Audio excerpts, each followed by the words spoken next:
News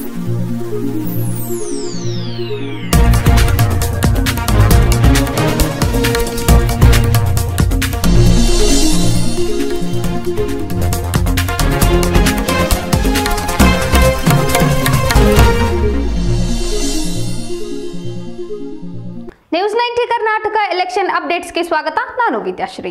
ಮಂಡ್ಯದಲ್ಲಿ ಪ್ರಚಾರಕ್ಕೆ ಹೋದಾಗ ಸೇರುವ ಜನಸಾಗರವನ್ನು ಮತಕ್ಕೆ ಪರಿವರ್ತಿಸುವ ನಿಟ್ಟಿನಲ್ಲಿ ಸುಮಲತಾ ಅಂಬರೀಶ್ ಅವರು ಸ್ಟಾರ್ ನಟರಿಗೆ ಒಂದಷ್ಟು ಸಲಹೆ ನೀಡಿದ್ದಾರೆ.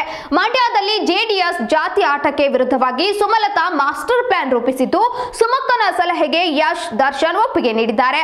ಮಂಡ್ಯದಲ್ಲಿ ಜೋಡೆತ್ತು ಗೌಡ್ತಿ ನಾಯ್ಡು ಸೌಂಡು ಜೋರಾಗಿ ಆಗುತ್ತಿವೆ. ಒಂದೆಡೆ ಸಿಎಂ ಕುಮಾರಸ್ವಾಮಿ ತಮ್ಮ ಪುತ್ರ ನಿಖಿಲ್ ಗೆಲ್ಲಿಸಲು ಸಕಲ ರಾಜಕೀಯ ಅಸ್ತ್ರವನ್ನ ಪ್ರಯೋಗಿಸುತ್ತಿದ್ದಾರೆ. ಸುಮಲತಾ ಪರ ಕೆಲಸ ಮಾಡದಂತೆ ಮಂಡ್ಯದ ರೆಬಲ್ ಕಾಂಗ್ರೆಸ್ಸರಿಗೆ ಸಿದ್ದರಾಮಯ್ಯ ಕೂಡ ಖಡಕ್ ಸೂಚನೆ ನೀಡಿದ್ದಾರೆ. ಮತ್ತೊಂದೆಡೆ ಸುಮಲತಾ ಹಾಗೂ ಗಜಕೇಸರಿ ಹವಾ ಮಂಡ್ಯದಲ್ಲಿ ಬಲು ಜೋರಾಗಿಯೇ ಸಾಗಿದೆ. ಹೋದಲ್ಲೆಲ್ಲ ಜನಜಾತ್ರೆ ಸೇರುತ್ತಿದೆ. ಇದು ಕುಮಾರಸ್ವಾಮಿ ಅವರಿಗೆ ಇನ್ನಿಲ್ಲದ ಟೆನ್ಷನ್ ತರುತ್ತಿದೆ.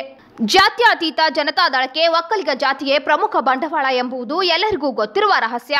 ಒಕ್ಕಲಿಗ ಸಮುದಾಯದ ಬೆಂಬಲವೇ ಇಷ್ಟು ವರ್ಷ ಜೆಡಿಎಸ್ ಪಕ್ಷವನ್ನ ಜೀವಂತವಾಗಿರಿಸಿದೆ. ಸುಮಲತಾ ರಾಜಕಾರಣಕ್ಕೆ ಎಂಟ್ರಿಯಾದ ಹೊಸದರಲ್ಲೇ ಆಕೆ ಮಂಡ್ಯದ ಗೌಡ್ತಿ ಅಲ್ಲ ಎಂಬ ಟೀಕೆಗಳು ವ್ಯಕ್ತವಾದವು. ಕೆಲ ದಿನಗಳ ಹಿಂದೆ ಜೆಡಿಎಸ್ ಶಾಸಕ LR ಶಿವರಾಮೇಗೌಡರು ಸುಮಲತಾ ಅವರ ಜಾತಿಯನ್ನು ಹಿಡಿದು ಜಾಡಿಸಿದ್ರು.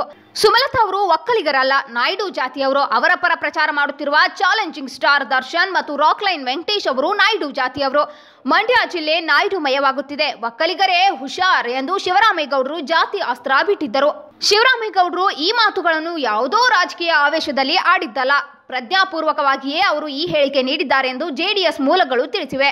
ಇದಕ್ಕೆ ಇಂಬು ಕೊಡುವಂತೆ ಸಚಿವ CS ಪುಟ್ಟರಾಜು ಅವರು ಕೂಡ ಶಿವರಾಮೇಗೌಡರ ನಾಯ್ಡು ಟೀಕಾಸ್ತ್ರವನ್ನು ಸಮರ್ಥಿಸಿಕೊಂಡು ಮಾತನಾಡಿದ್ದಾರೆ. ಮೂಲಗಳ ಪ್ರಕಾರ ಜೆಡಿಎಸ್ ವರಿಷ್ಠರ ಸೂಚನೆಯಂತೆಯೇ ಶಿವರಾಮೇಗೌಡರು ಅವರು ಕ್ಯಾಸ್ಟ್ ಕಾರ್ಡ್ ಪ್ಲೇ ಮಾಡಿದ್ದಾರೆ. ಇದರಿಂದ ಒಂದೇ ಕಲ್ಲಿಗೆ ಎರಡು ಹಕ್ಕಿ ಹೊಡೆಯಲು ಜೆಡಿಎಸ್ ಪ್ಲಾನ್ ಮಾಡಿದೆ. ಮೊದಲನೆಯದು ಮಂಡ್ಯದಲ್ಲಿ ಒಕ್ಕಲಿಗ ಸಮುದಾಯದ ಜಾತಿ ಭಾವನೆಯನ್ನು ಕೆದಕಿ ಮತ ಕ್ರೋಢೀಕರಣ ಮಾಡುವುದು. ಎರಡನೆಯದು ಸುಮಲತಾ ದರ್ಶನ್ ಮತ್ತು ರಾಕ್ಲೈನ್ ಅವರನ್ನು ಜಾತಿಯ ವಿಚಾರವಾಗಿ ಕೆಣಕಿದ್ರೆ ಅವರಿಂದ ಪ್ರಚೋದನಾತ್ಮಕ ಪ್ರತಿಕ್ರಿಯೆ ಬಂದು ಅದನ್ನ ತಮ್ಮ ಪರವಾಗಿ ಬಿಂಬಿಸಿಕೊಳ್ಳಬಹುದು ಎಂಬುದು ಜೆಡಿಎಸ್ ತಂತ್ರವಾಗಿದೆ. ಇದು ಈ ಕ್ಷಣದ ಎಲೆಕ್ಷನ್ ಅಪ್ಡೇಟ್ಸ್. ನಿರಂತರ ಅಪ್ಡೇಟ್ಸ್ಗಾಗಿ ನೋಡ್ತಾ ಇರಿ ನ್ಯೂಸ್ 90 ಕರ್ನಾಟಕ.